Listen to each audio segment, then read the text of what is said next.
Good morning and welcome to the very first Planet Doug AMA video. For those that don't know, I'll explain what that is. AMA is a common abbreviation. It stands for Ask Me Anything. And the AMA video on the Planet Doug Patreon, it's a feature where anybody can ask me a question about anything. AMA, Ask Me Anything. And then at the end of the month, if there are a list of questions for me, then I will sit down like I'm doing now and record my answers on video and post them to YouTube. And then they will be available through the Planet Doug Patreon. Patreon members get early access to the AMA video. And then after the early access period, it becomes fully public and everybody on YouTube will be able to watch this video as well. So benefits to Patreon members is that you get to ask the questions, you can leave the questions for me, and then you get early access to the video when I record it. So that is the Planet Doug Patreon AMA video. Before I dive into the questions, I would really want to say thank you very much to everybody that joined the Patreon. I've been so pleased with the response so far. As of this morning, there are 73 members in total in the Planet Doug Patreon, and I think that is pretty amazing. The Patreon is still sort of a work in progress, figuring out how it works, figuring out how to best use it, what I like to do with it, what viewers would like me to do with it. Some things working well, other things working not so well. Some of my ideas about Patreon weren't exactly accurate, as it turns out, as I'm getting more experience with it and how people interact with it. So I think I'll be massaging it over time and making little changes here and there. Hopefully every change making it better. And I'll probably be asking for input from Patreon members, asking them about this or that feature, like, do you like this, or do you even care about this? Should I change this or add something or get rid of this altogether? How are you interacting with the Patreon, and how should it develop in the future? But yeah, I'm very excited about it. I love having it. When I set up the Planet Doug Patreon, I had some pretty strong ideas of what I wanted to do with it, and very strong ideas about the tier structure, because on Patreon you can have different tiers. And one of my ideas was to have a very strong free membership level, so that if people join the Patreon for free, there's a reason to be a free member. There's content there, there's ways to interact with me, there's ways to interact with other people on the Patreon. So I've been working on that a lot. And my general idea in my mind as I was setting it up is that the forest planet would be something of a social media tier. So anything that you might find in an Instagram feed, a Facebook feed, personal messages from me on WhatsApp or Facebook Messenger, all that sort of social media stuff, with some other things as well, links to interesting YouTube videos, links to interesting internet articles, current affairs, like a very strong real-time presence on the forest planet. That was my idea for the forest planet, and I feel like that's working out quite well. And then for the city planet, the main focus for me there was everything that's at the forest planet and the free membership levels, but also a early access to the Planet Doug podcast. And there is a question about the podcast here in the AMA listing, so I'll talk about that in a minute. And then the ocean planet, my idea was the focus of the ocean planet would be, of course, all the other content. Ocean planet members get everything from the free membership level, forest planet, and city planet. All of that is part of the ocean planet. But then in addition to that, there would be early access to all of the bonus videos that might be the full extended cuts of Planet Doug videos, behind the scenes videos, all the bonus material. They would have early access to that. And I have some questions about that maybe I'll talk about in another video. And then of course we have the mountain planet, and I've discussed that with a few people. And the idea with the mountain planet, it wasn't really part of the official tier structure. I put it in there as sort of just an idea, like throwing your net into the lake just to see what happens, that perhaps a very wealthy patron might stumble across the Planet Doug YouTube channel and decide to, they want to support me to the level of the mountain planet. So that's there, just have it there just in case. But yeah, and the mountain planet level has a one-on-one interaction with me component, where once a month, if the patron wishes to, could chat with me over the phone, video chat, or like live chat through the internet in some fashion, something like that. And I also listed for the mountain planet, a mountain planet member could request a video topic from me, where if I happen to be in a certain city or country and they want to see something in that country, they can ask me, hey, could you go to that place and make a video about it for the mountain planet members? And then I would do that. So they could request a video topic or a video subject. So those were sort of my starting points for setting up the Planet Doug Patreon. And I have a lot of thoughts about that, things that have worked well, things that perhaps were not working out quite as well as I'd hoped, and I may be working with Patreon members to fix some of the problem areas and make it better, make it, improve it. So that's where we are with the Planet Doug Patreon. Very happy. 73 members as of this morning, which is very exciting. And I was thinking about setting a goal. The idea being I would love to reach 500 members for the Patreon. A very lofty goal, but I'm going to set myself that goal to attract 500 people to join the Planet Doug Patreon. And the idea, to make it a little bit more interesting, a little bit more exciting, is that I will do something when the Patreon reaches 500 members. And I haven't quite decided what that will be. Something fun, something interesting. Just as an example, I had this random thought the other day that when the Patreon reaches 500 members, I'll grow out my beard. And I'm very curious what color my beard is now. And I could grow out my beard for a month or 2 months and just see what I look like now with a beard. Because the last time I had a beard was back in, I believe, 1991. That was when I flew to South Korea to get a job teaching English.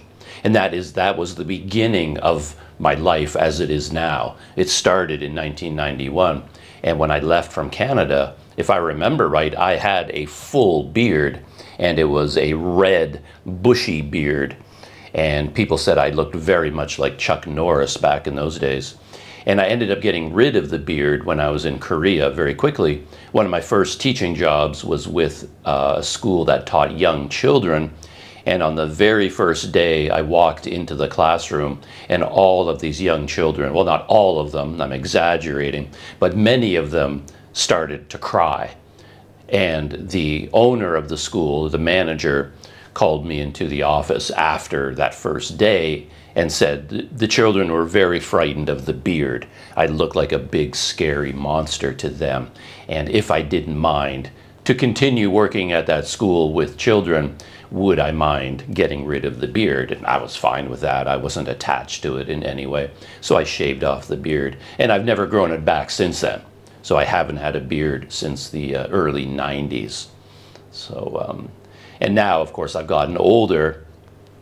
And I don't really want to grow out the beard because I'm pretty sure it's going to be white. And I'm going to look like Santa Claus. I go from Chuck Norris to Santa Claus. And I'm not exactly excited about that visual, but hey, it would be fun to do. So that was something I was thinking of. and when the Planet Doug Patreon reaches 500 members. But I'll think about it. There might be something better that I can do as sort of a celebration of reaching 500 members. So with that little interlude, that little introduction, let's dive into the list of AMA questions. I think there's 11 or 12 of them, and there's a certain theme developing in those questions, and I'm a little bit nervous about answering some of them, but this is Ask Me Anything, and I have to answer them. For those that are technically minded, you might have noticed that this video will probably look very different because I'm back in Kuala Lumpur in Malaysia right now. I'm going to be going back to Sumatra very soon, but I'm in Kuala Lumpur at the moment, which means I was reunited with some equipment that I had in storage here, including my Olympus OMD EM5 Mark II camera, a micro four thirds camera. And I'm using that to film myself right now, mainly because it's quite dark in my current hotel room. I bought an extra light, so I have 3 lights: the bathroom light, the wall light, my own light bulb over there in the wall, and then I adjusted the exposure on the camera to sort of brighten the image. And yeah, a GoPro would be very, very dark, a very dark image inside this room. It would be okay. But since I have the Olympus, I thought, oh, let's break it out of storage, learn how to use it again. And if there are some technical mistakes here, if I'm going in and out of focus, if something goes wrong, you'll have to, well, try to forgive me, because using a camera like this after months of not using it can be very confusing and complicated. A GoPro has a record button. That's it. This Olympus is a complex beast by comparison. There are so many settings and buttons. There are like 1,000 ways to make a mistake, but we'll see how it works out. I love having access to this camera, but I didn't bring it with me just because of the weight of it. If I had someone who could come with me everywhere in the world and carry a bag of gear, I would bring this camera everywhere. But when you have to carry everything yourself, you start making choices, what to bring, what to leave behind. And quite often the Olympus hasn't gone with me lately, much as I like it. Question number 1 is from Gilles D. And I met Gilles long ago here in Malaysia.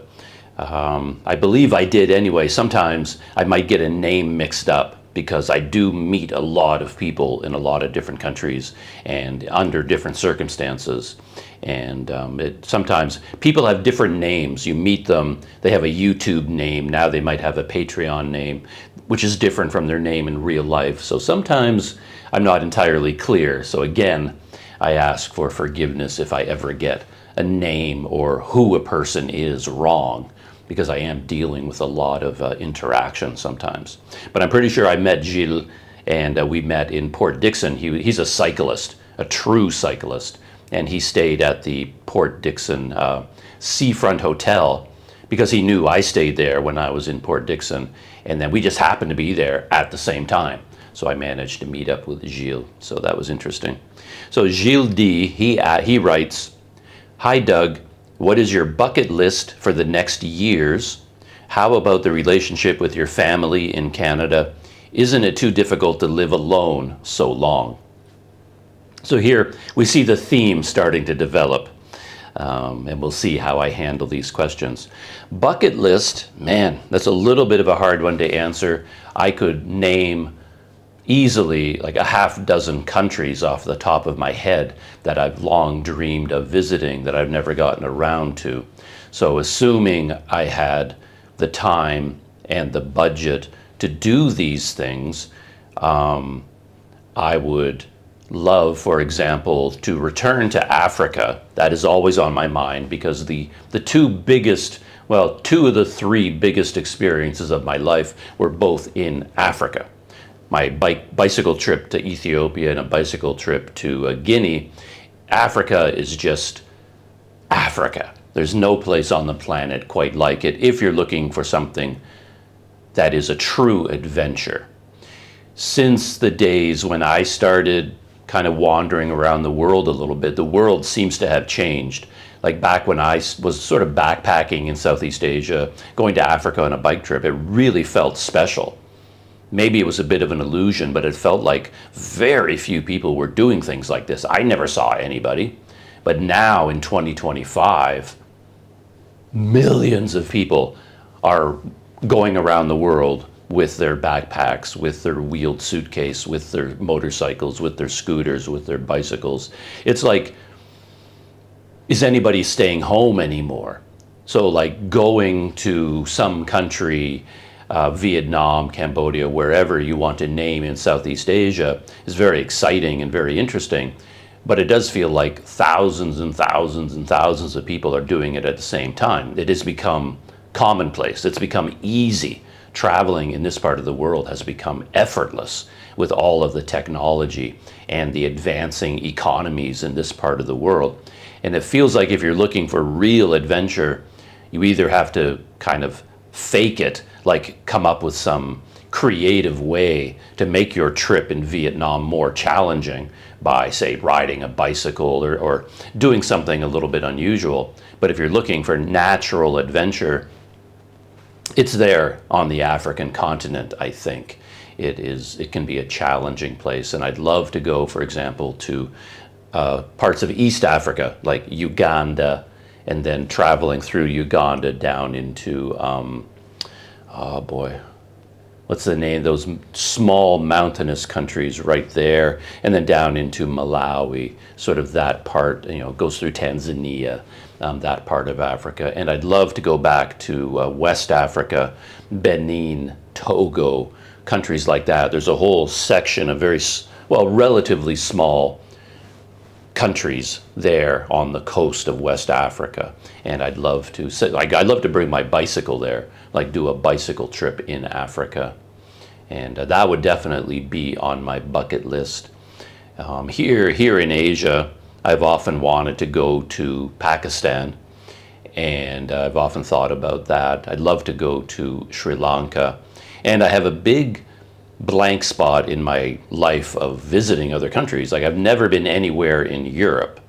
So if I had the budget to do it, again, I think it would be a bicycle trip, because no matter what, I couldn't afford to stay in in even normal hotels traveling through Europe. I think that would be way outside of anything I could think about affording. But I mean, if you're traveling by bicycle and in a very expensive country, then you're forced to camp out all the time. Cycling gives you the opportunity to do that, and I'd love to cycle through parts of Europe, maybe starting in Turkey, riding through Turkey, and then along the coast of Europe, going through some of the Mediterranean countries and having that experience in my life. Of course, it would be amazing to do the full deep dive into Europe, the Scandinavian countries and the historical tours of the UK and France and Italy and Greece, all of that. Of course, that would be amazing. But when I have enough time and money, that's not the first part of the world I think of. It's not really my beat. If I have an opportunity and the money to go somewhere, before I go to Europe, I would always choose somewhere like Indonesia or Vietnam or Uganda, places like that. So in terms of countries around the world, those are the first things that pop into my mind as a kind of bucket list. I could talk a lot more on that topic, like diving into more like experiences bucket list and my life bucket list, but I have a lot of questions to answer, so I think I'll leave it there with sort of destinations bucket list, just some thoughts there. And Gilles asks me, how about the relationship with your family in Canada? Isn't it too difficult to live alone so long? The second question, is it difficult? No, for me, not at all. I'm very accustomed to being on my own. It seems to be my natural state. I look to the animal kingdom for confirmation that I'm not completely unusual. You get the pride of lions. If you watch all these nature documentaries, there's always like a young lion he gets driven out, of course, by the big senior lion. But then the young lion is like, fine with it. You can have the family. I'm going to be the young lion who just wanders through the savannah and lives on my own. And that's just apparently who I am. Not saying I'm a lion or anything, but I have a little bit of a solitary edge to me, particularly when it comes to just day-to-day life, where I found in the past I've struggled with sharing simple day-to-day life things with other people because I do things my own way. If I'm tired, I'll go to bed at 5 o'clock at night, just like I don't want to do anything tonight, I just go to bed. If I'm not in the mood to eat, I'll just stop eating. I won't eat for 24 hours, or I'll have one meal a day. Or if I wake up in the morning and I want to go somewhere, I'll wake up before dawn and I'd be out, and I'll skip breakfast because I want to get there right away. Or you're riding your bike and then you're like traveling and you come to an intersection, you already know, I want to go this way. But when you're with another person, all of these things have to be discussed, planned. And I remember there were times like when I was living in Taiwan and I'd want to go on a weekend trip or something, and I might go with a friend, and it was so frustrating for me because normal people, these friends of mine were normal people, and they wake up in the morning and they want to have breakfast and they want to get ready and they want to do this, and I'm just like, time is wasting, and they're like 2 hours would go by and they're still getting ready, or I might convince them to hit the road first thing in the morning, and then we start going somewhere, but after the first 30 minutes, they want to stop for breakfast. And I'm like, I don't want to stop for breakfast. And then you want to go get something to eat, then you have to discuss, where are we going to go? What kind of food would you like? And everything is a discussion. You have to talk about everything. And I guess that it's being social, it's being a normal human being. But I always struggle with that. And I could go on and on about that topic. But all of these factors in my life have just sort of pushed me towards the sort of life that I have, where being on my own for months at a time, I don't even notice it. It doesn't occur to me that it's unusual. It doesn't occur to me that it might be difficult for someone else. It's not difficult for me at all. And I guess it goes all the way back to the beginning. Even when I was a kid growing up in Canada, and there'd be like a family activity, the family's going to do something together, I'd be off in the corner, like a big family gathering, all the aunts and the uncles and the cousins, and they get together for something. All I want to do is sit in the corner and read my book. I would separate myself from the group, and I'd have to be forced to come back and join in. Because I just want to go read my book or do whatever it was I was doing at the time. So being on my own, away from family, has never been an issue. It has never been an issue for me, and I communicate a lot in the past through letter writing, long journals that I send to people, things like that. So I feel like people are with me virtually, even if I am physically on my own. And my YouTube videos fall into that same category. I might be here in Kuala Lumpur by myself, but then when I go out into the city, I bring my GoPro, and I feel like I have right now like 73 Patreon members coming with me, and I'm speaking to all of you through the GoPro video. So it doesn't feel like I'm alone anyway. And being away from Canada so long, the last time I was in Canada was 2009. So that would be 15 or 16 years ago, the last time I was physically in Canada. And people react to that with surprise, like, wow, that's a long time to be away from your home country. But it isn't a long time for me. Like, it isn't a lot. Like, if in your home country you have no place to stay, you don't have a house, you don't have any place to live, your friends are scattered around the whole country, all around the world, people that you grew up with. There's no place to go. Like, there's no central go here, go back to my home, connect with all of my friends and family, other than my hometown, where there might be a few more people that I'm related to. And my brother is back in Canada, of course. But I don't have any other direct family members other than my brother. My parents both passed away quite a few years ago. There's no house waiting for me. There's no apartment waiting for me.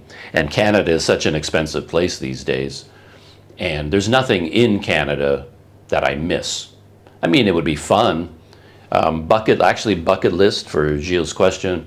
I really would like to go back to Canada for a visit, not to live, but even this year, I would love to be able to do it just to touch base, because it kind of is nice to sort of go back to your homeland, and it reminds you of who you are. Because sometimes when you're overseas, as long as I have been, you kind of lose your identity because you're not with people that are like you, and you're not quite sure who you are anymore.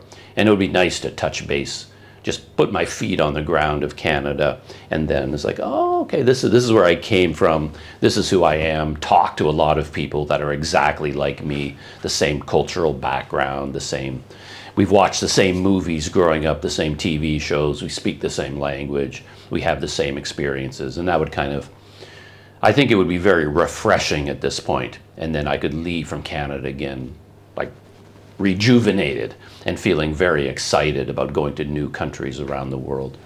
So I wouldn't mind, as a bucket list item, go back to Canada just for a visit, not to live.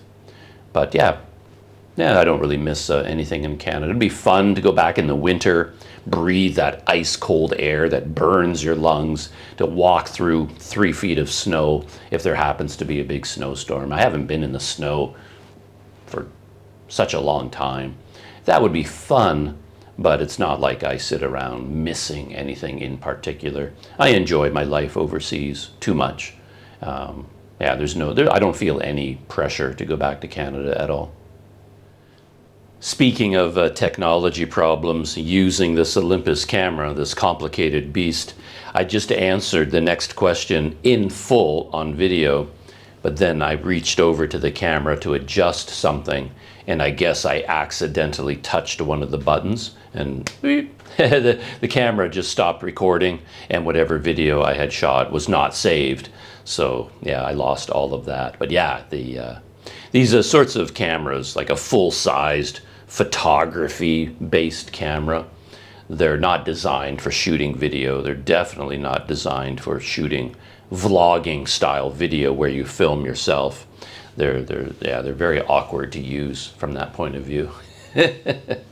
So yeah, I lost all of that video. But anyway, the question was an interesting one. It was a little bit simpler to answer. Was from Heiko Z. As a Canadian, I say Z. Americans, you would say Heiko Z. And his question, will you do a regular podcast on Patreon? The answer, very quickly, is yes, I will do a regular podcast on Patreon.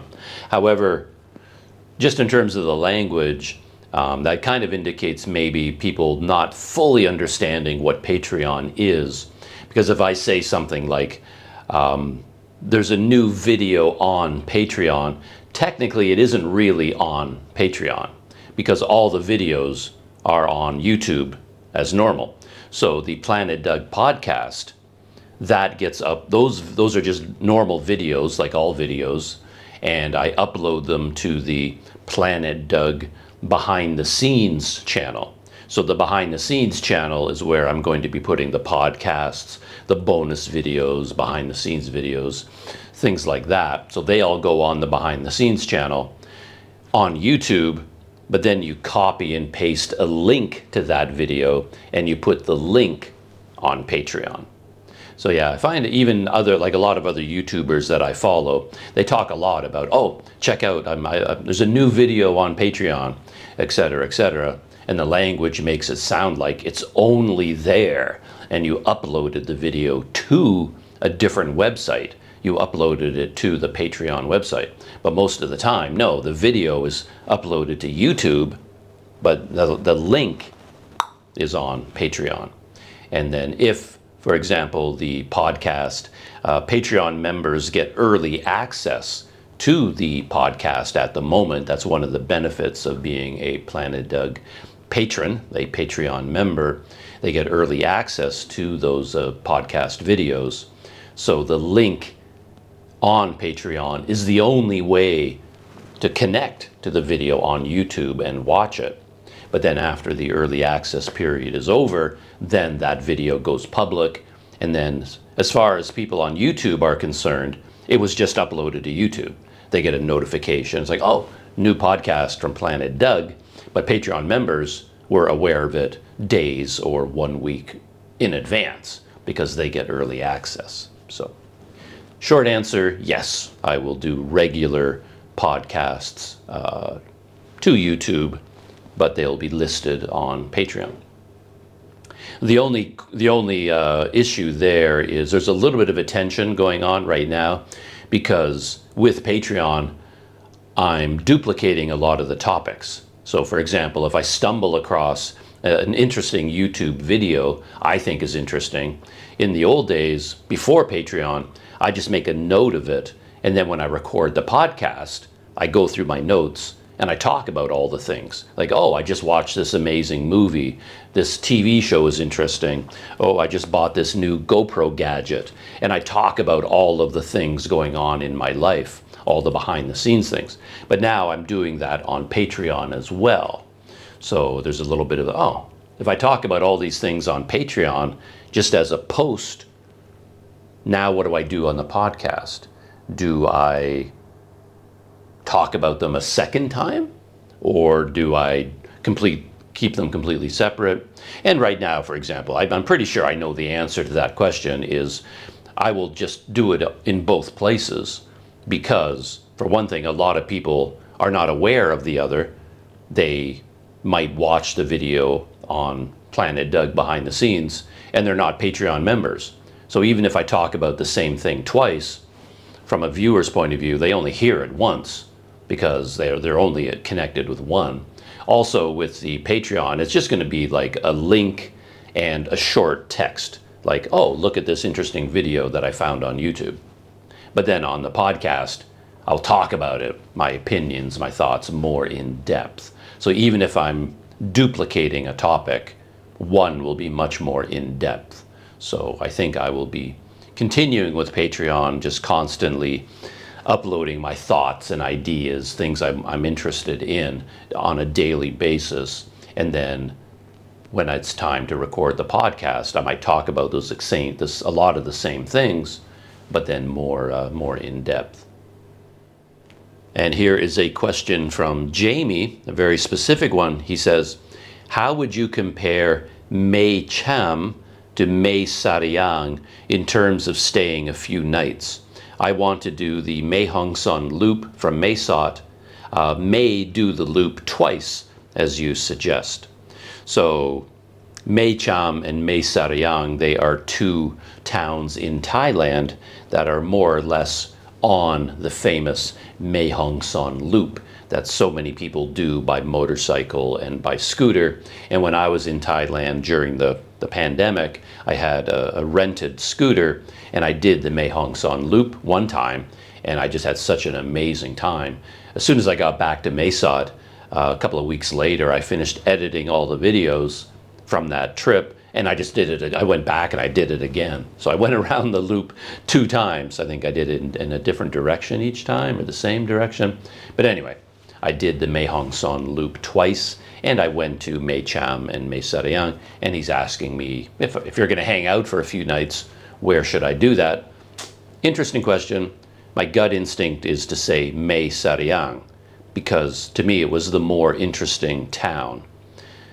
On a river, I just remember there being more there, to go out walking around the town, to go out exploring restaurants, market areas, just the life of the town, and then really helped out a lot by the setting.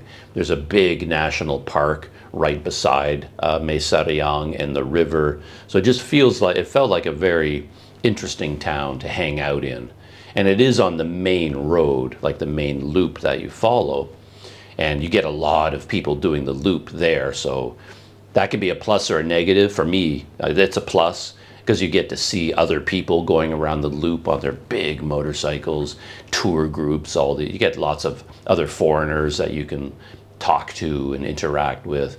Big range of hotels at every different budget level, low budget to more luxurious with swimming pools and things like that, more restaurants, more cafes. There seemed to be a lot more going on in Mae Sariang, and the big draw for me was the river. The city is built alongside the river, and I really, really enjoyed that. So I would say Mae Sariang, but you could easily hang out in Mae Cham. The main reason to go to this town of Mae Cham, assuming I'm saying it correctly, is it's near the mountain, Dua Inthanon, and that is the highest peak in all of Thailand. So everyone who goes to Mae Cham, they're usually going there because they're going to drive their motorcycle or get a tour bus, whatever it is they're going to do, and get to the very top of Dua Inthanon, which is the highest mountain in all of Thailand. So that's the main reason to go there. And it's a very good reason to go there. But the town itself felt like a much more normal place. The town itself to me, it didn't feel like it had as many interesting neighborhoods or things to check out. It was just like a typical Thai city, more or less. Nothing wrong with that. I can hang out in Mae Cham easily, but I would say Mae Sariang would be the place to hang out for a few nights. Gilles D asks another question. Hi Doug, do you plan to return to Vietnam soon? I remember you were glad to visit the country last time. So in fact, yeah, my life, as often happens, got a little bit screwed up, a little bit mixed up. My plan was in fact to go directly back to Vietnam. So I left Vietnam because my visa expired, and I returned to Malaysia. And then I had things to do here, and I was going to go back to Vietnam. But then I needed to do something with my bicycle, which was in storage here. And I had so much fun just getting my bike out of storage and working on it and riding around on my bike in Port Dickson. I decided to hop across to Sumatra, and I was going to do a bike ride for a month or whatever around Sumatra, just to sort of stretch my legs and enjoy myself. And then I was going to come back and then go to Vietnam.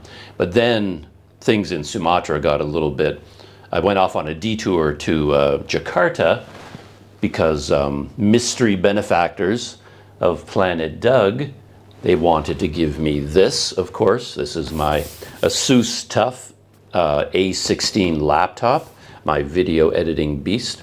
So I went to Jakarta to meet them, and they presented me with this amazing gift.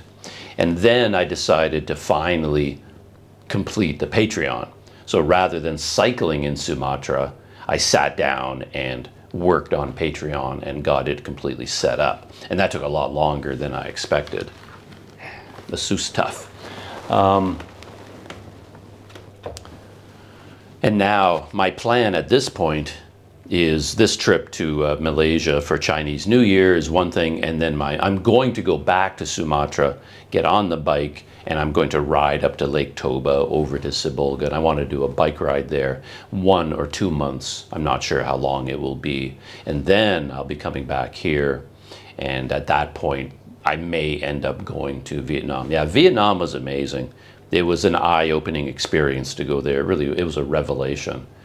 As I talked about when I was there, I went to Vietnam back in the 90s or whenever it was, and I have very strong memories of the country from that time. But Vietnam in 2024, when I went there last year, completely different country, just utterly changed, but still very, very good. And from a traveler's point of view, from a backpacker or motorcycle tourist or a YouTuber, Vietnam has a lot to offer.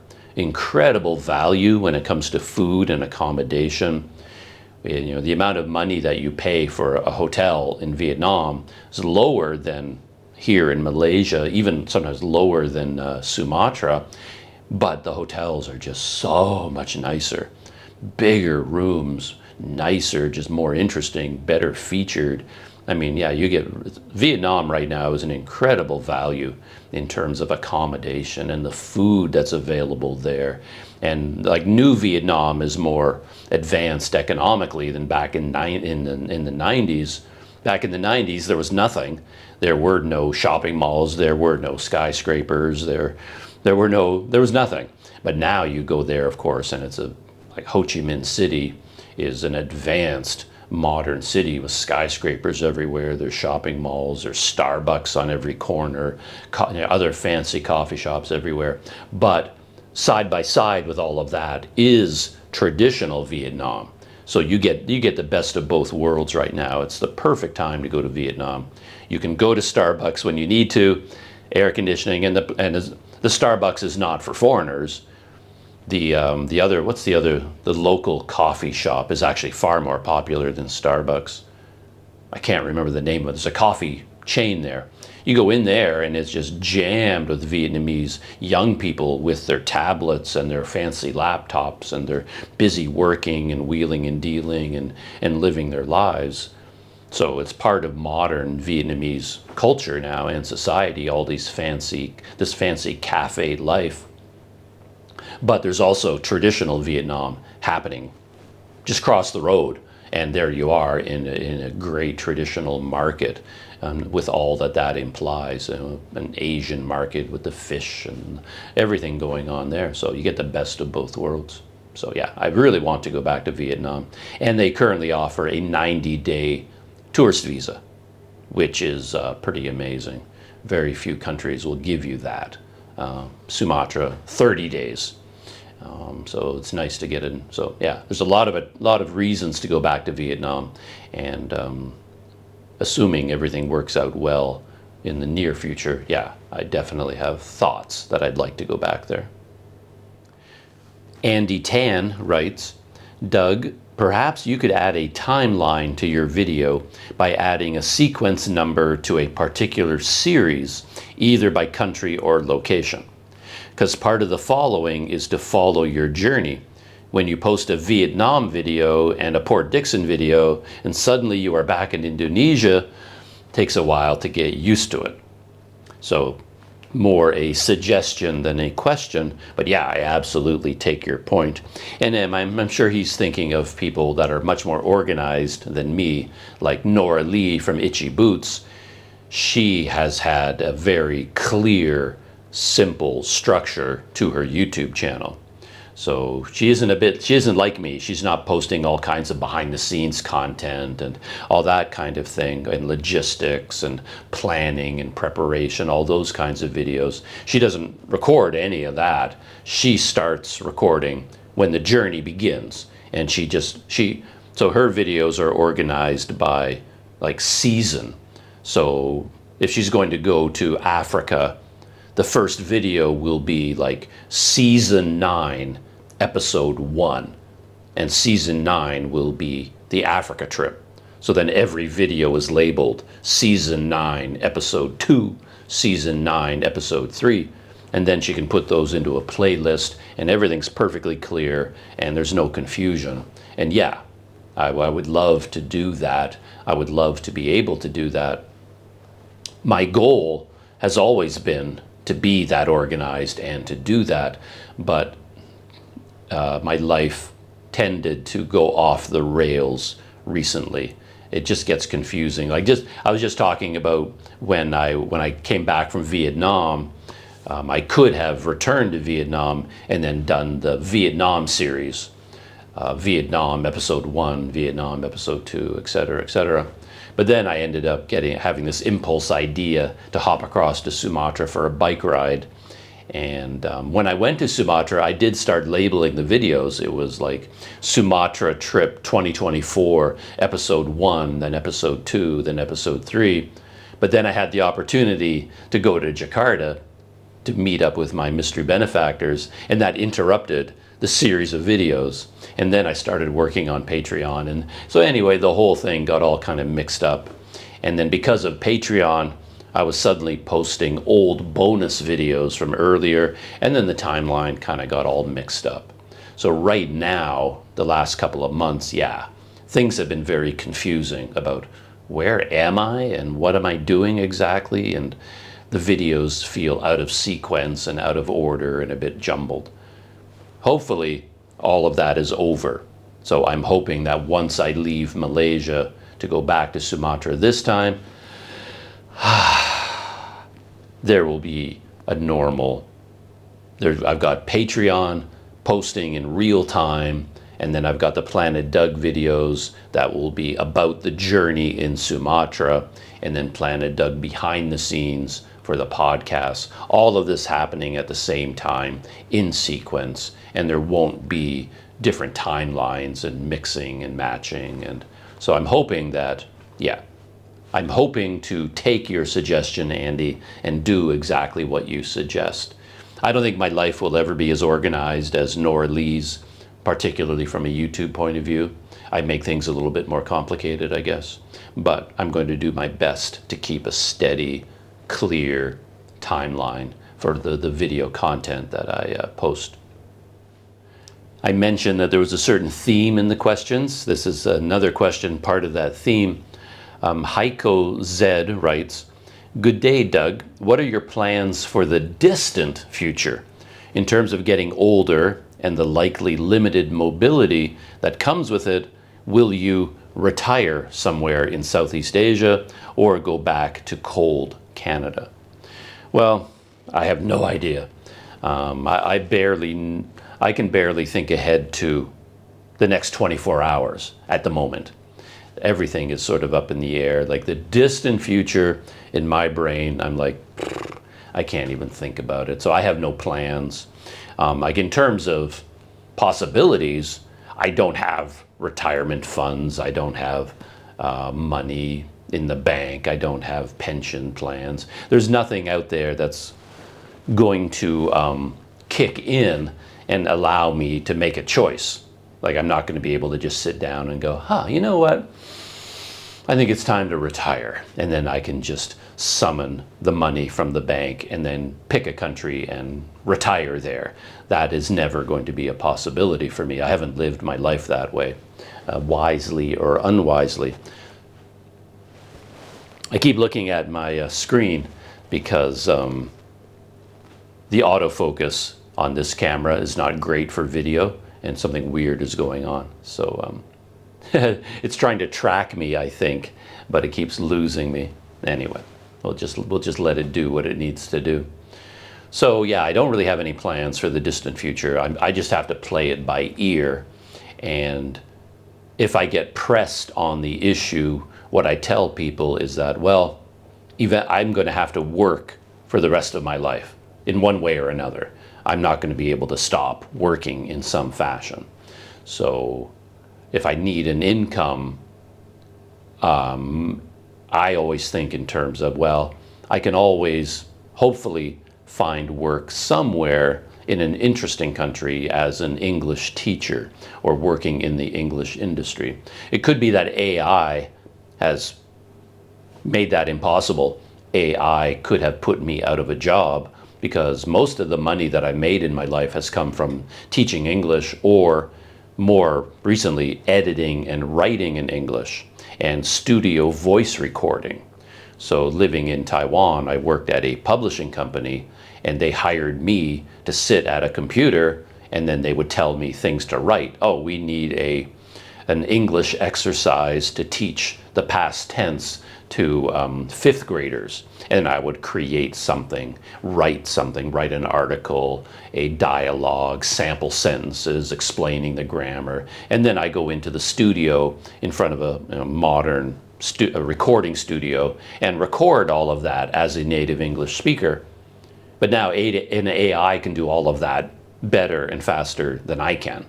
So all of that paid work is probably gone. And in the back of my mind, I was thinking, I can rely on that in the future as a way to make money. So who knows what is going to happen in the future in terms of that. Canada is always there as an option. He's talking about like serious health problems. And of course, I don't think about that either in my mind. Not to get too philosophical, But in my whole life in like growing up in Canada, I had a profound dislike for the overall culture, the way of thinking about life that I saw in Canada, where everybody, all they thought about was retirement. It was like they were 19 years old and they're already planning for retirement. And the whole idea was to get a job and then get early retirement, like as early as possible. So make as much money as possible from 19 to 55, and then get early retirement, and then that's when life would begin. I saw that everywhere. And I don't know, it just seemed like a recipe for disaster. And what I tell myself when I want to make myself feel better about my life choices is that I've already had my retirement. I've been retired almost my entire life, because even when I was working in South Korea and Taiwan, I was still just having a good time. I was doing what I wanted to do. I was living in Korea. I was having great experiences, exploring the country, meeting new people. So even though I was working every day, teaching English and transcribing movies and recording and proofreading and editing, I was doing all these things, but it wasn't really work. It was fun. I was traveling while making money through all of these activities. And then I would work for 1 year in South Korea, then just stop all my work, leave Korea and go traveling for 1 year. And then when I ran out of money, I would just fly back to South Korea and then look for work and then work for 1 year. And when I had $6,000-$7,000 in the bank, I would quit and then go traveling for 1 year and make that $6,000 last as long as possible. Make it last a year or a year and a half, as long as I could. And then when I was flat broke, back to Korea, start hitting the pavement, looking for more work. And that was the pattern. So, I mean, I've been retired essentially all of that time, because I've been traveling all of that time. Not always traveling, but I like to live overseas. So even if I'm just staying in one place for months at a time, I'm enjoying the retirement life in a way, though it is kind of weird. Because even when I'm doing nothing, technically, I seem to work harder than other people when they have a job. Like even me making YouTube videos, I put in 18-hour days. Working on the Patreon, I did it for weeks and months at a time, working on Patreon, and then I would work from dawn until midnight, day after day after day. I just love doing that. I love working on a project. So I don't really have this mental attitude of, oh, I gotta go to work. I loved going to work, even when I was in Taiwan. Monday was my favorite day of the week. I looked forward to Monday. Go back to the office, get to work. I loved working on a project, so setting up Patreon was just a lot of fun for me. I love having a new project. So I don't have this antagonistic relationship with the idea of work. For me, working is fun. Nor do I have this idea of saving money for retirement. That was never on my mind.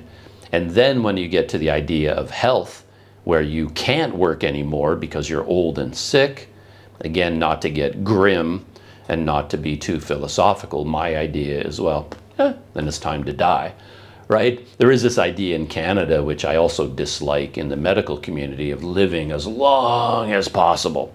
Like when you get sick, you've got to fight it and fight it and fight it. We have this idea that people are heroes because they fought cancer and then they won. Yeah, I kind of get that idea, but at the same time, I am very philosophical, and I don't see death as anything to avoid. It's the same as living. Living and dying for me are exactly the same thing, and it's just a cycle. It's just a process. And then when I come to the end of what we call life and it's over, it's like, well, all right, yeah, I'm done.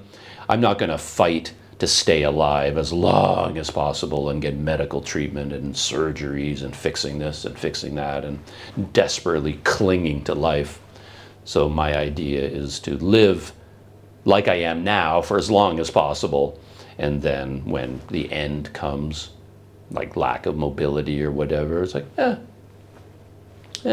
that's it's time. And yeah, so I do, as I said, I do have the option if I physically can't. I would prefer to stay overseas. I mean, if I was going to retire in some fashion, I would prefer it to be in Southeast Asia, to be in Africa, South America, any one of those places. I'd far prefer to be there than in Canada. But of course, as a Canadian citizen, even with my life, I do have access to, say, health care in Canada, certain government services. So from a financial point of view, I may end up being forced to go back to Canada just because I can't afford to be anywhere else, something like that. But I don't have any definite plans. I guess I am just crossing my fingers and hoping that I will stay as healthy as this for another 10 years throughout my 60s, and then when my life ends, maybe it'll happen very fast. You know, just like, whoop, it's done. and I won't have to worry about it that much. But we'll see how that goes. Daniel B asks me, or he writes, of all your travels in Asia, as a Canadian, which country is the easiest entry with your passport? Do you have some bad experiences to share with us? How do you define yourself? A slow traveler, nomad, hobo, expat, YouTuber, or something else? So in Asia, I haven't had any particular difficulty anywhere with a Canadian passport. It's a good passport to have. The easiest, to be honest, was probably back in the old days of South Korea, because it may even be the same now. I haven't kept track of this. I haven't been back to Korea since I stopped working there. But back in those days, back in the 90s, South Korea and Canada has sort of a reciprocal relationship where Canadians got 6 months at the airport. So you didn't have to get, as a Canadian with a Canadian passport, you didn't need to get a visa at all. You didn't have to pay anything. You just show up at Kimpo International Airport, go up to immigration, and they stamp 180 days in your passport. And that's it. You can stay in the country for 6 months. And then when that 6 months is over, you can, what I did a couple of times, I took a boat from Korea to Japan. There was a way to do that. It was a huge amount of fun. You go down to the far south, to Busan? No, I can't remember the name of the city now. Go down to the southern tip of South Korea, hop on a boat, go across to Japan, spend some time there, take the boat back into South Korea, and then get off the boat and welcome back to Korea. You have 6 more months. So that's the way it was back then. Malaysia, of course, is very welcoming to almost all nationalities. I don't need a visa for Malaysia, but that's not specific to Canadians. And you get 90 days on what they call a social visit pass. And so that has worked out well. The biggest problem I had was Bangladesh, by far. Getting the visa for Bangladesh was difficult. And then when I landed at the airport in Bangladesh, I got into all kinds of trouble. I don't think I could have avoided it. I don't think I did anything wrong. I had the visa. I had a flight out of the country. I had a hotel reservation. I had everything you were supposed to have. Passport validity, everything was fine. And then you're supposed to, no, I guess you got a visa on arrival for Bangladesh, but you had to have all these documents in order. So everything was fine. And then I went up to the immigration counter, and then the guy wouldn't let me in. He said, you need to have a hotel reservation for your entire time in Bangladesh. So you could get a 30-day visa on arrival, but he said, in order to get that, I have to have a confirmed hotel reservation for 30 days, which was completely insane. You can't do that, especially as a backpacker. I had a reservation for the first 3 or 4 nights. That's normal. Here's my address. Here's my hotel reservation. But then I'm going to go traveling. But he says, no. You have to have it confirmed in advance. We have to know where you're going to go every single night. So we need, and they wouldn't let me into the country. And then I spent the entire night in the airport. They essentially detained me And then I had to spend the night in the airport because they said I had to meet with a senior immigration member for an interview in the morning, but there's nobody there to do it. And they took me from office to office to office to office, wandering around this airport. There was a person waiting for me outside the airport, a friend of a friend, someone from Bangladesh, and they were waiting for me. They were going to pick me up, and I couldn't contact them because at that time, you know, no smartphone, and I didn't have like internet access, whatever. And I felt so bad for that guy because I couldn't contact him, and I was detained in the airport. And then I got the interview in the morning with, seemed to be the head of immigration, and they were very, very strict. And I think the problem was they thought I was some kind of a journalist and that I was pretending to be a tourist when in fact I was a journalist. And I was like, no, absolutely not. And in the end, they let me into the country, but they only gave me, I think, 15 days after holding me in the airport overnight, basically arrested by immigration. So that was kind of the worst experience that I had in Asia. And it made no sense at all, because when you do get a visa on arrival, you can extend it at the local immigration office, which I planned to do anyway. I was going to get the 30-day visa on arrival and then extend it for another 30 days. So even though they only gave me 15 days or something like that, as soon as I got into the country, I went to immigration and got an extension for another 30 days. So anyway, the whole thing was just a big circus. But yeah, that was Bangladesh was the place where I had the most trouble recently. And I think there was more to that question. Yes. How do you define yourself? Slow traveler, nomad, hobo, expat, YouTuber.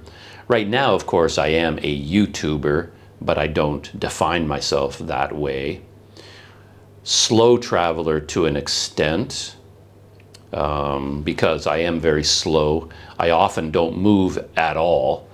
I will go to a country intending to travel everywhere, but when I get there, I realize, where I am, that whatever town I landed in, it's a really cool place. And I can just stay right here. Why do I need to go through all the hassle of going to the next city, the next city, the next city? There's so many things in this city I haven't explored yet. Why rush to the next place? So I often do settle down and stay in one place. I enjoy that. That might be a slow traveler. Nomad, hobo, definitely not an expat. I think of an expat as someone real, like an engineer, someone who has a high-paying job with everything organized by their host company. They get the visa for them, provide them with a really nice income and a per diem and a car and a driver and a free place to live, a beautiful condo, like the expat life where you're members of the local tennis club and embassy parties. To me, those are expats, and I've never been an expat. English teachers are not expats. English teachers are hobos, basically.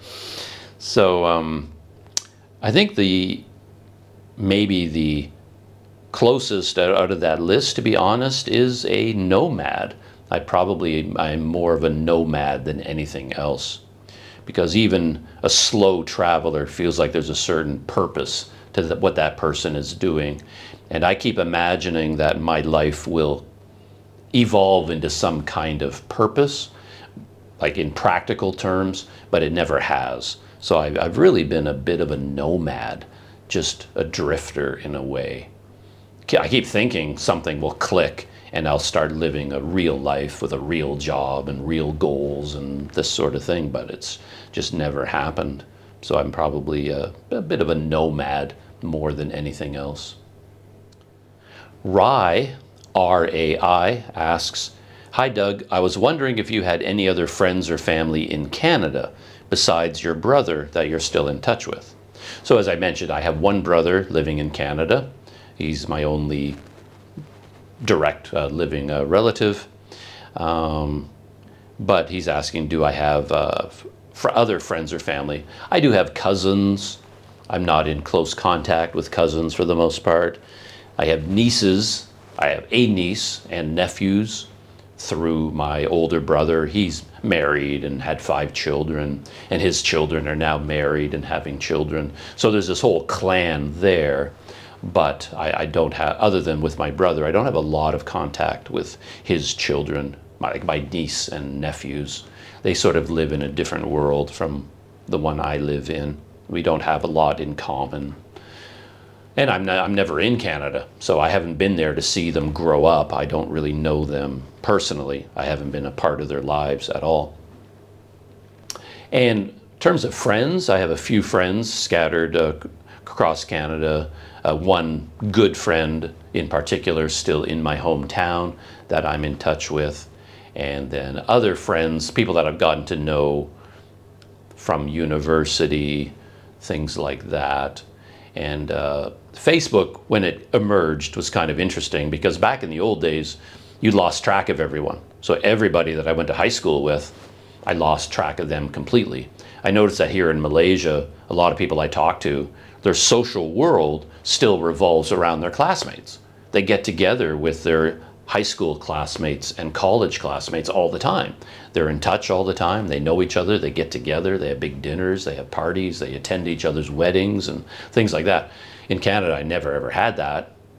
After high school, we all just scattered and we all went to different countries, different provinces, different jobs, different places. I have no idea where any of them went. And because there was no internet, as soon as you lost their home address, their phone number, their landline, there was no way to stay in touch anymore. So you lost touch with everyone.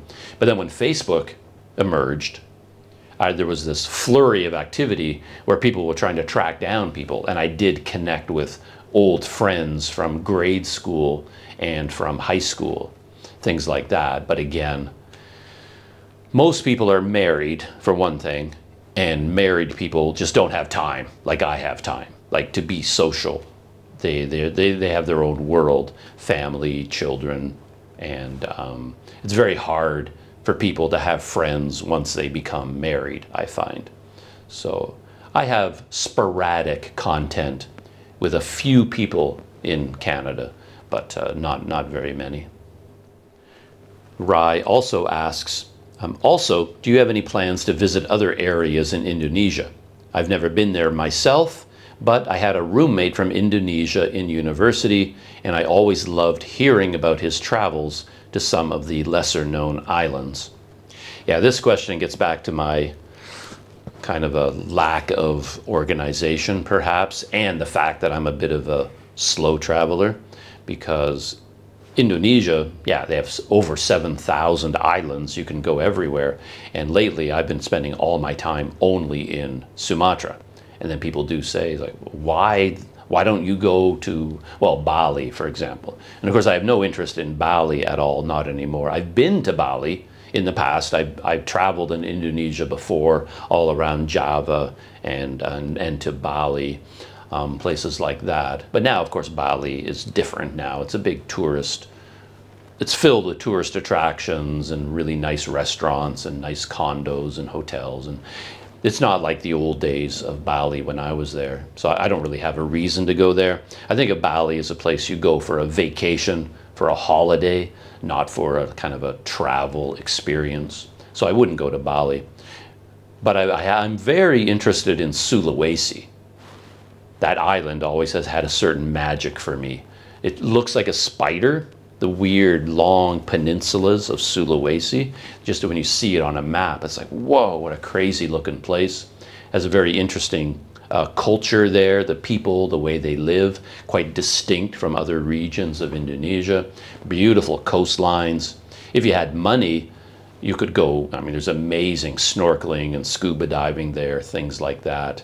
A lot of mountainsides, beautiful coastline. So Sulawesi has always attracted me.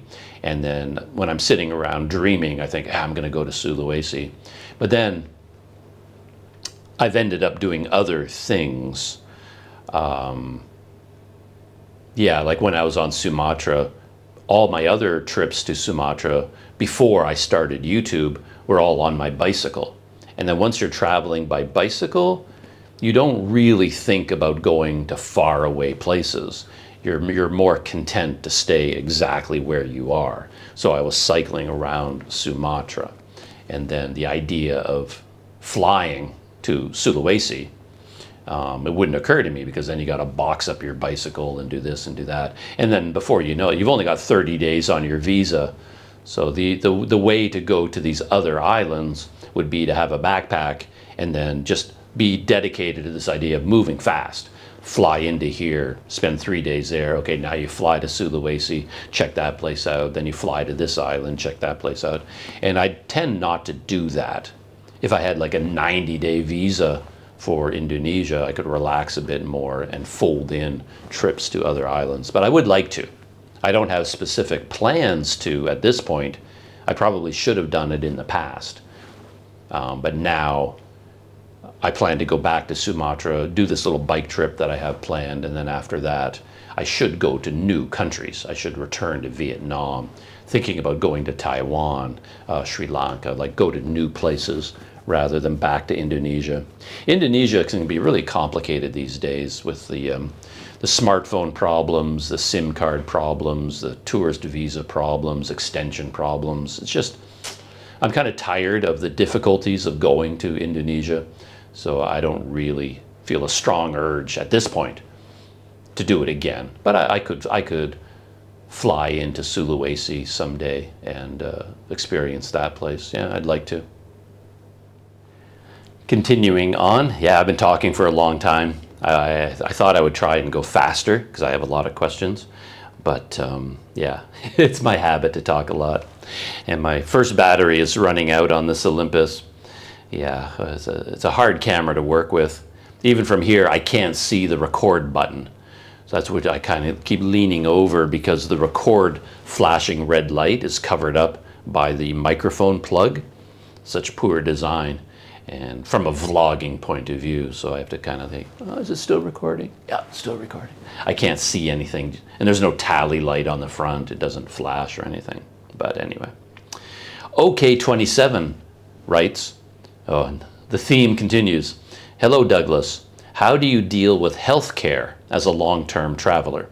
Do you have health insurance, and do you get regular checkups? For example, eye or dental checkups, especially at your and my advanced age. How do you protect yourself against tropical diseases? Thanks in advance, and all the best to you. How do I deal with healthcare? I don't. I honestly don't. I haven't had travel insurance ever, and maybe this makes sense, maybe it doesn't, but back when I was doing this at the beginning, I was riding a bicycle a lot. And every time I looked into getting a travel insurance policy, every single policy said, we don't cover any of these activities. And they were all the activities I wanted to do. Like, if you're cycling, we don't cover you. If you're renting a scooter, you're not covered. If you're snorkeling, not covered. If you're scuba diving, not covered. So all the situations where I might end up being injured, all these insurance companies told me, well, you're not covered in any of those situations. And basically, in all other situations, they said if your main form of transportation is a bicycle, if that's how you're getting around, we don't cover you for anything. So even if you have like a normal health issue because you're riding a bike, we won't even give you an insurance policy. You can't get one. So this was years ago. I looked into this from time to time. Over the years, I'd check again, and every time I checked, nope, they won't even cover me because I'm riding a bicycle. Maybe it's changed since then. Maybe it's gotten more sophisticated.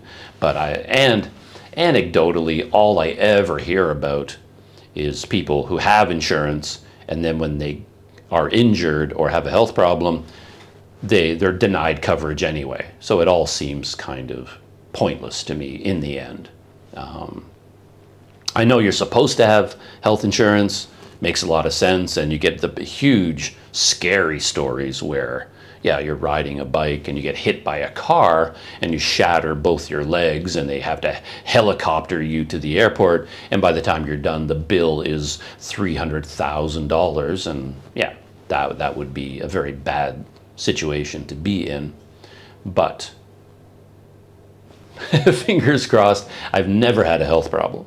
Never had an issue, never had an accident, never had any problems at all, never developed any kind of a health problem. I have not had great experiences with doctors in general, the healthcare system in Canada. I just have I don't feel good about any of that. And I've never had a doctor of my own. Again, Canada, it's really weird. Everybody talks about how Canada has this amazing national health insurance program. Healthcare is free for everyone. And that's true to an extent. But man, when I go back to Canada, when I have gone back to Canada and you talk to people, it's like you can't even get a doctor. Like nobody has a doctor. They're like gold. You can't find them though. So this idea of having a doctor who looks after you and cares for you, and then whenever you have a problem, you can just call your doctor up and go, hey, Jim or Susan, whoever the doctor is, and yeah, I'm feeling this. And he said, oh yeah, come in, I'll check you over. No, in Canada, anytime you've got a health problem, all you can do is go to emergency. And you sit in emergency for 8 hours waiting for a doctor to finally get around to you. It's like, I don't know, the whole thing is really weird. But anyway, when I've been overseas, same thing. Like I don't have a doctor. I don't go in for health checkups. I've never gone for a health checkup. I guess when you get to be in your 60s, you're supposed to go in once a year for a full physical. You got the whole colonoscopy thing, and I've never once in my life had a health checkup, ever. Same thing for dental stuff. I've had a couple of cavities from time to time, and when that happens, I find a dentist. Like usually I just ignore it and wait for it to go away, whatever the pain is, and usually it goes away. So I've never had a big problem. I've got terrible teeth, but I've never had a major dental emergency, really. The one time I had a big dental emergency, I just happened to be on my way back to Canada. It was at a time when I was living and working in Korea, and then I shattered a molar, chewing, like chicken bones have broken all of my teeth over the years, because in a lot of these countries, you order chicken, they put a big piece of chicken on a big chopping block and they take a cleaver and they basically split the bones into all these splinters. And I try to eat very, very carefully, but I still end up biting down on a bone. And I got a broken tooth here at the front, over here. Oh, I don't know where it is. I'm missing a tooth at the front, and that's because I bit down on a chicken bone, and then I shattered a molar on this side.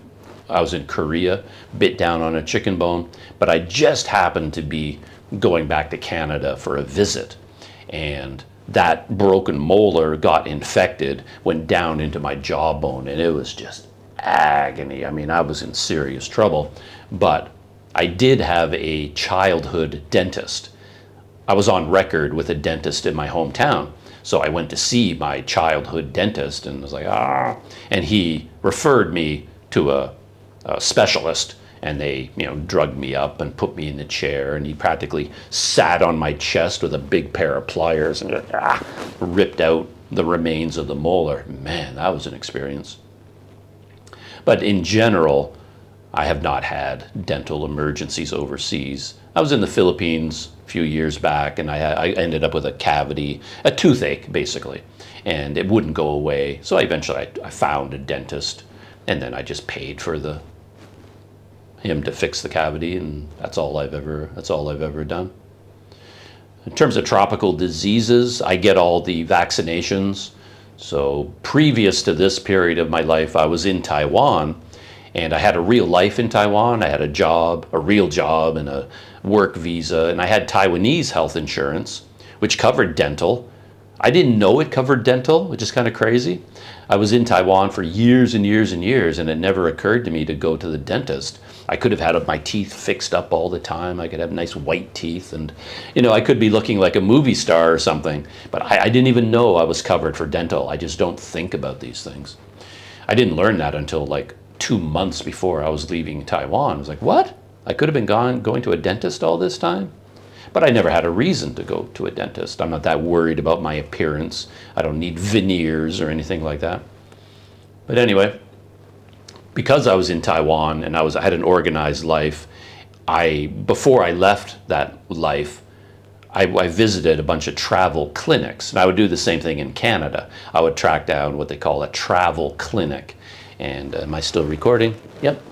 And you tell them where you're going in the world, and you have a booklet with all your vaccinations for yellow fever, hepatitis A, hepatitis B, cholera, etc. Whatever vaccinations are in vogue at that time. And then they would go through my vaccination record. They see all the boosters that I need. Oh, you need a booster for yellow fever. It's going to last for 10 years. And so I've kept up on all of my vaccinations for all the various tropical diseases. And if I'm in a country where there's a lot of malaria, cholera, I sleep under a mosquito net as much as I can and try not to get bitten, things like that. So that's pretty much how I deal with all of that. And the worst health problems I've ever had were just upset stomach. Had a really bad time when I was in Ethiopia. I got sick to my stomach and it would not go away. Diarrhea and vomiting, diarrhea and vomiting. And yeah, I was in a bad way.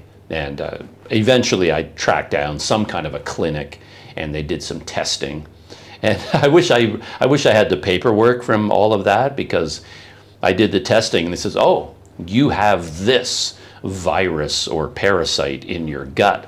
And they gave me antibiotics to treat that. So I took all the antibiotics. And then after the treatment period, I was still sick, horribly sick. So I go back and they say, oh, you have a different one, new antibiotics.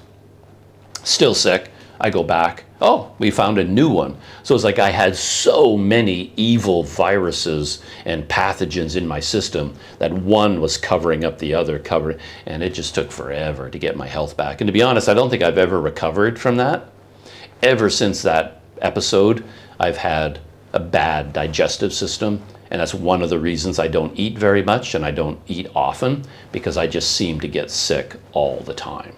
And I keep a very simple diet, and yeah, I try to maintain a simple diet. I don't eat a lot, partially because I'm in fear of getting sick to my stomach, stomach cramps, all that kind of stuff. So yeah, and ever since Ethiopia, I don't think I've ever recovered from that. I don't know exactly what's wrong, but it feels like it damaged something in there. Okay, the theme continues. Keith1219, I have questions. When was the last time you were back to Canada? You're pretty much always cheerful and appear healthy, but do you get regular health checks in these countries you live in, or only go when you get sick? Don't you ever get homesick? Do you get any pension at all? I know you get something from the Canadian government, but I don't think you're the age yet. So, pretty easy one to answer, and I've already talked about a lot of them. Last time I was back in Canada was 2009. I left in 2009. And to be honest, I had this very dramatic moment when I was leaving from my hometown. And it's about 4 hours away from Toronto. I was flying back to Taiwan from Toronto. And I have to take a shuttle bus, what we call the Robert Q. Shuttle bus goes from my hometown 4 hours to Toronto, to the airport. So I was on the Robert Q shuttle bus, and we're taking the 402 highway, the big highway system that goes to London, then Toronto. And then I was sitting in the back of the Robert Q bus, and I just had the feeling that I was never going to see my hometown again. I just had that feeling. So I was sitting in the bus, and I turned around, and I looked back out the rear window just for one last look at my hometown where I was leaving from. For some reason, I didn't think I would ever go back there. And yeah, that was in 2009. And so far, it's true. I haven't been back for the last 15 or 16 years. I would like to go back, as I said earlier. But yeah, it was a very, very dramatic movie-style moment. I looked back, and I was sort of aware that this could be a very important moment in my life, the last time I see this place for some reason. And then I just made a deliberate effort to look and kind of remember this moment. Do you get regular health checks in these countries? No. I only go in when I'm sick. To be honest, the biggest health problem I've had, other than the Ethiopia episode, that in the Philippines, this is still kind of a mystery to me, I get bit on my lower leg, the calf, and my feet. I get bites there, and in the Philippines, nowhere else, those bites always get infected. And I've looked into this a lot, and I'm not sure what's going on. I don't know if they're mosquito bites or sand fleas, but these bites will start, they look like a mosquito bite, and then they get infected. And they just start to grow, and they grow. They end up with this circle. They look like a volcano, where the circle grows. All this pus starts to come out of the middle of them, and the pain starts to develop. And I get these bites all over my lower legs, and every single bite gets infected with something, and they never go away. They never heal. And if I never did anything, they would just grow and grow and grow and grow. And each trip I've taken to the Philippines, this has happened. And people have told me that it's coral. That's one explanation. People say, like, when you get a bite like that, then you go into the ocean, actual coral little animals, the coral animals, go into that bite and they start to grow. So it's actually a coral infection. And if you look at a lot of people in Asia, I saw it in Sumatra, I see it all over the Philippines. You see people, if they're walking around in shorts, and you look at their lower legs are covered in these brown circles. And they all look like the bites that I had. That I think a lot of these people in these countries get these infected bites, and then they end up with these scars all up and down their legs. I see so many people that have these, and I think it's the same thing that I get. But each time I got it in the Philippines, it got really bad, and I could tell the infections. I let them go for days and days, even weeks, thinking, well, eventually my body's going to heal itself. But I figured out that unless I get treatment, they're never going to go away. And I would get to the point where I couldn't even walk anymore. It was hard to even ride my bicycle. So I could ride my bike, but my legs were in so much pain from these infections that when I got off the bike, I was just hobbling. I could barely even walk. And then when these infections got to that point, then it was like, all right, finally I'll do this. And I would have to find a clinic of some kind. And then the doctor would check me over. They take scrapings from the infection. The first time I did it, the nurse came in with pieces of glass that you put under a microscope, and she says, oh, we need to do a scraping. I'm like, okay. I don't know, I thought you could do this with a swab, like swab the infected wound and then put the swab on the glass and then look under a microscope. But no, she went at my legs with this piece of glass and scraped into the wound with the glass. It was just agony. I was like, why are you doing this? And then they took that scraping on the glass and put it in the microscope. And then they looked at it and they're, oh, okay, we know what that is. And they never told me what it was, or they may have told me, but none of it ever made any sense to me. And then they gave me a certain type of antibiotic and an antibiotic cream. And then for weeks, I would have to treat my legs, constantly applying this antibiotic cream and taking it. And then eventually the wounds. In the Philippines, it seemed like they never went away. But as soon as I leave the Philippines, my legs heal. And it seems like people who live in the Philippines permanently and grow up there, they all get these infections and they just end up with scars all up and down their legs. I see that all the time. But anyway, in terms of health treatment, I don't get regular checkups, but when I have a problem like that, I will seek out a clinic. And it usually costs almost like very, very little, just a few dollars to see a doctor and get the antibiotics. So, yeah. Was there any part of that I missed?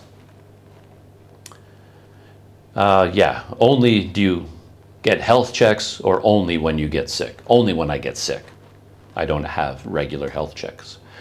Don't you ever get homesick? No, I never get homesick. Yeah, life in these countries is so interesting, so entertaining, so much fun.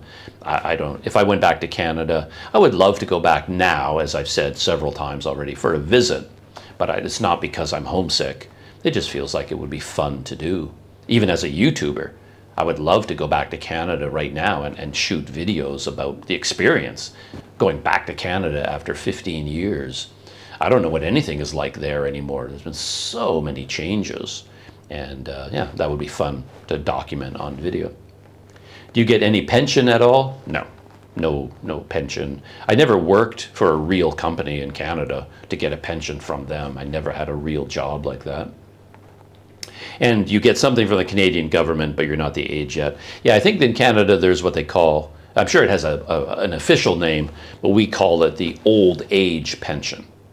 I've never looked into it. I think it's for all Canadians. Doesn't matter. You can live anywhere in the world. It doesn't matter who you are, what age you are, whatever life you've lived. If you're a Canadian citizen, and I think you reach 65, you get an old age pension. I mean, it isn't much. You couldn't survive on it anywhere, and you definitely not in Canada. Like, you couldn't live in Canada and expect to, feed yourself and house yourself on the old age pension. It's a small amount of money. I don't even know how you get it. Where does it go? I assume you have to tell the government what your bank account number is, and I'm sure you have to fill out forms and you have to apply for it or something. But I don't know. I've never ever looked into it, so I don't know how that works. Serena K. Your bicycle did not seem to be with you on the ferry journey. Was it left in Indonesia? Yes. My bicycle, my touring mountain bike, is still in Indonesia. It's at the Malahayati Hotel. And the idea right now is to spend a couple of weeks here, and then I'm going back to Tanjung Balai. I'm going to spend a couple of days in Tanjung Balai. I want to ride my bike around there a little bit now that Patreon is ready to go. And then I'm going to ride my bike around Sumatra. I'm hoping, assuming this knee, my right knee, can handle it.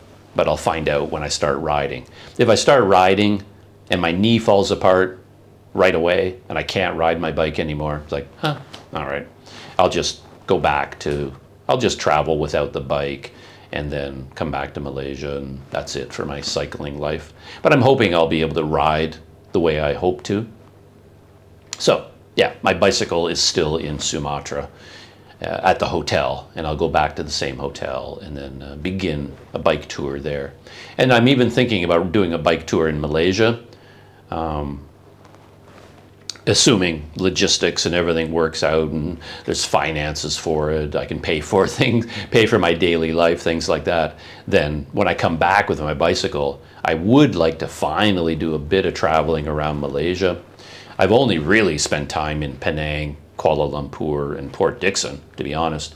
But part of that is I've traveled in Malaysia before. I've been to Malaysia like decades ago, and I traveled all around the country, and I went everywhere, and I did everything. So none of it would be completely new to me. But now that I'm a YouTuber, it would be nice to come back with my bike.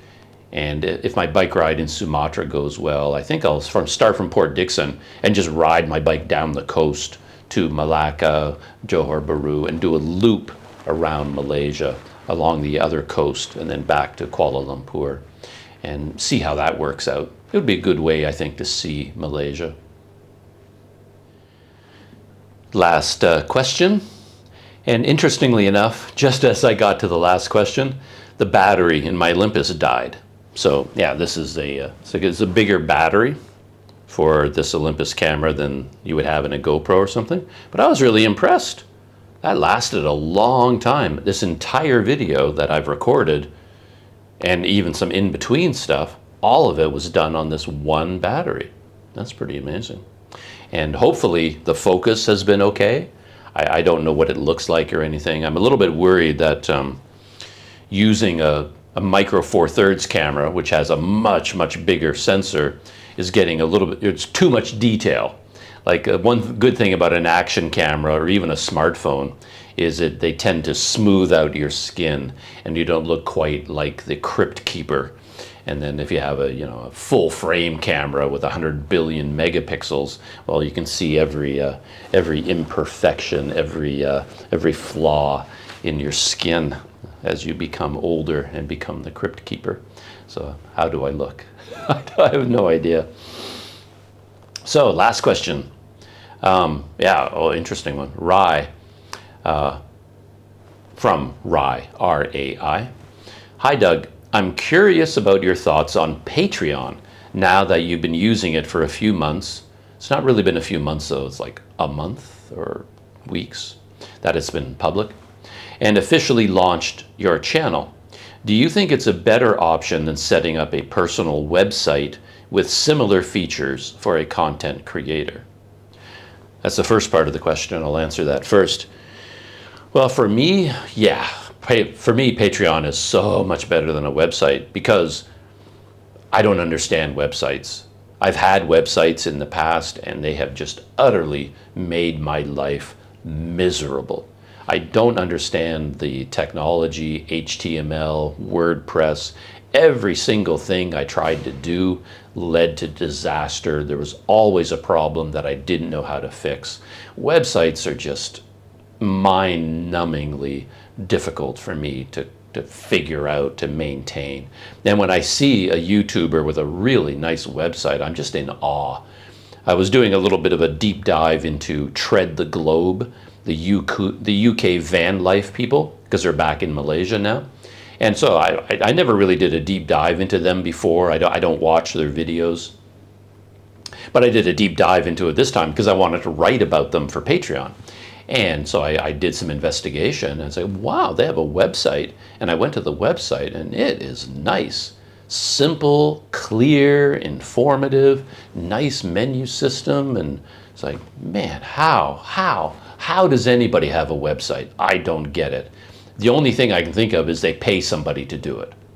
Because if they are running a YouTube channel, traveling around the world, doing all the things they're doing, and they know how to maintain a website to that level, wow, they're superhuman. But maybe they just pay someone. I'm pretty sure Itchy Boots, the Itchy Boots website, I think Nora Lee just pays a company. They design the website for her, they maintain it. And I think that's the only way reasonably to do it. Websites for me are just too much. If I tried right now, I even have one. I have a domain that I pay for, planetdoug.life. It exists, it's there, and I keep intending to do things with it, but every time I wake up one morning and go, oh, you know what? Let's pick a theme, let's get a menu, let's do some layout, let's get planetdoug.life up and running. Hours, the entire day goes by, and I've accomplished nothing. I no idea what to do. So websites to me, I don't know how to build them. I don't know how to maintain them. Everything goes wrong. So Patreon all the way as an easier option for someone like me. It's like it just runs by itself.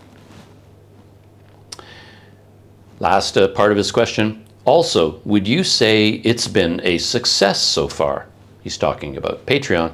Has the number of patrons and level of engagement met your expectations? Yeah, I could talk about this for a couple hours. Patreon. Yeah, for me, in terms of engagement and number of patrons, I would definitely call it a success. Because in my mind anyway, it's only been a very short time that it went public. I mean, it was within the last month, right, that I posted the Patreon launch video. I think it was less than a month ago. And in that time, the Patreon has reached 73 members total, free members and paid members together. I would call that very much a success. And every day I get little notifications, you know, so-and-so and 2 other people have just joined the Planet Doug Patreon. And man, you can't ask for better than that, I think. Especially when I look at other Patreons that are run by YouTubers. I don't see a whole lot of membership and a whole lot of engagement there. The YouTuber themselves don't really focus on it. They don't do much with it. They treat it as a money-raising mechanism. which essentially that's what Patreon is. It's a way to connect creators with patrons who want to support them. And it works very well from that level, but it's capable of doing a lot more than that. So I'm trying to make the Planet Doug Patreon much more than that. And things have worked out pretty well. The level of engagement is an interesting one, because from that point of view, I would say it has not been a success. But it's hard to judge, because in my mind, Patreon was a place, it's an app and a website where Patreon members would go to. So as I was building the Patreon, I was uploading tons and tons and tons of content, videos and photo posts and stories and journal entries, because I was experimenting with all of the different types of content. That was the only way I could figure out how Patreon works. It's like, oh, what are collections? How do they work? But in order to learn how collections work, well, you have to have 100 posts on Patreon of different varieties so you can group them in collections. And then you go, oh, that's how that works.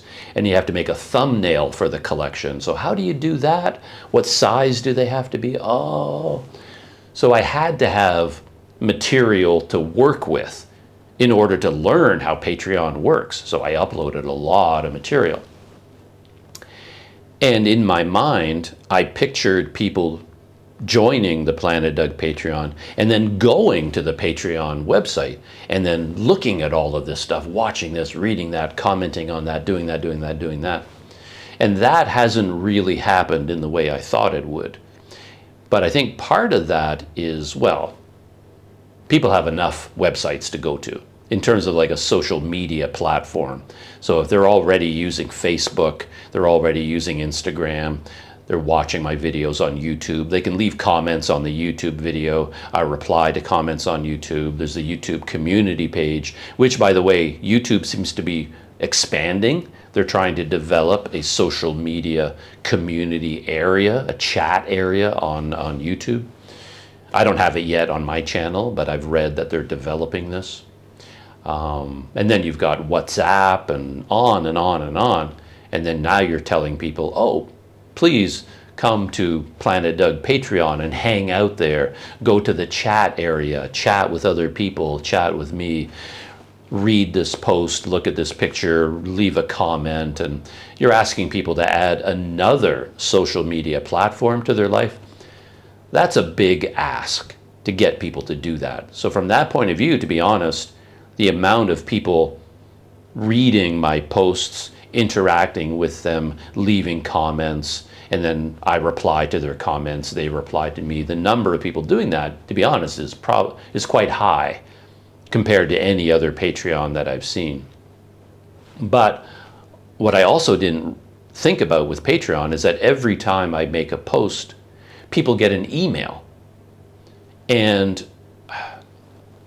I haven't quite figured out how to control this. It's a little bit weird, where in Patreon you have choices about email notifications, and you can also choose what kind of content is in the email notification. But I don't quite understand how the system works yet. But basically what I figured out is that if I write, let's say I put a post with a bunch of photos and a 500-word story, I post it to Patreon, I think all of those photos and the text are sent to people as an email. So for all I know, out of the 73 Patreon members, all of them have opened up the email, saw the photos in the email, read what I wrote in the email, right?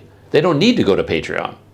Because, and I've asked people about this, and a lot of people have told me, I even put a poll on Patreon asking people, oh, like, do you go to the Patreon website, or do you go to the app, or do you just only look at emails from Patreon?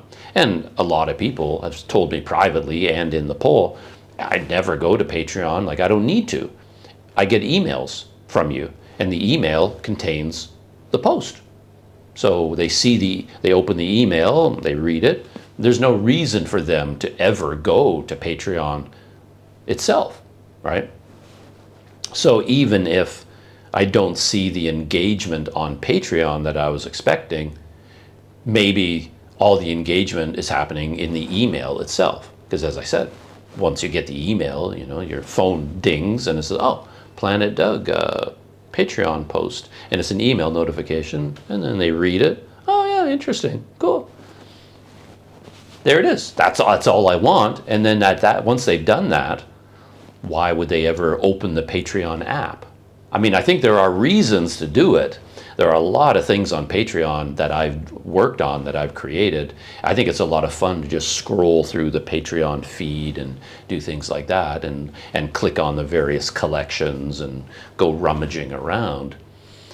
But people don't have to do that. So in terms of engagement, success, or failure, it's hard to say exactly. But I would say overall, I'm very happy. I think it's been a success on pretty much every level. I was chatting with one of my advisors, expat Pete, a YouTuber here in Kuala Lumpur, and he's been involved for a long time as kind of a sounding board for me, talking about Patreon, asking him for feedback, suggestions, advice. And he keeps telling me one thing consistently, that, well, now that the Patreon is real, every single video, you've got to tell people about it. Like, don't be shy. So every time I'm out there filming for Planet Doug, I should say at the beginning of the video something like, yeah, so bonus material, like maybe I'm going on a boat ride in Sumatra and I'm going to make a video about that. I'm on my way. Welcome to Planet Doug. Today I'm taking this boat down the river, and by the way, there's going to be all kinds of bonus material on the Planet Doug Patreon. So go check that out. Like, I should say it, tell people it exists at the beginning of the video, and then do it again at the end. Just your typical, you know how YouTubers will say, please like, comment, and subscribe, and don't forget to subscribe. I've always told myself I will never do that. The whole like, comment, subscribe YouTube mantra. I figured, nah, there's no, if someone wants to comment, they'll comment. I don't want to bug them. If they're going to subscribe, they will. So I don't like the whole, you know, pleading with people to like, comment, and subscribe. So I don't do that. I don't think I've ever done it. But with the Patreon, I really want it to be a success. I want to reach 500 members within the first half of 2025, for example. So yeah, I put a lot of work into Patreon. I want it to be good. I want it to be successful. So as Expat Pete says, I'm not going to be shy about it. I'm going to keep telling people about it, going to keep uploading content and work on it. And in the videos, in Planet Doug videos, I'm going to tell people, go to Patreon, go to Patreon, you know. So I told Expat Pete, yeah, I agree with you. I'm going to do that. And then just yesterday, I was editing a video from Sumatra, a normal Planet Doug video, and I went through all of the raw video, and it's like, oh, I completely forgot to mention Patreon. After all that, it just slipped my mind because it's not a habit, right? But in the future, I plan to have a little bit of maybe even a set paragraph or a phrase, something to tell people to go to Patreon, and say it at the beginning of the video, say it at the end, and maybe put a little graphic on the screen just to remind people that it exists and encourage them to join. And you can join as a free member. So what's the harm, right? Go join as a free member, and you can stay up to date with everything that I'm doing. And I can bombard you with all of my thoughts and ideas and things that I'm thinking about. A new movie I just watched, a TV show I think is good or I think is horrible, a new YouTuber I discovered who's doing something in Sumatra. You know, any random thought that pops into my brain will be there on Patreon. So yeah, join as a free member. So I do plan on talking about it a lot. Wow. I talked a lot this morning. I think for the AMA video, I don't think in the future I need to talk as long as I have this time, but I am a bit of a chatterbox when I put a camera in front of me. So I've been talking for quite a long time. This is going to be a very long AMA video, more like a Planet Doug podcast, to be honest. But this is the very first monthly or bi-monthly Planet Doug Patreon Ask Me Anything video. Thank you to everyone who left a question for me. The idea is that on the Patreon, there's going to be a pinned comment at the very top of the feed.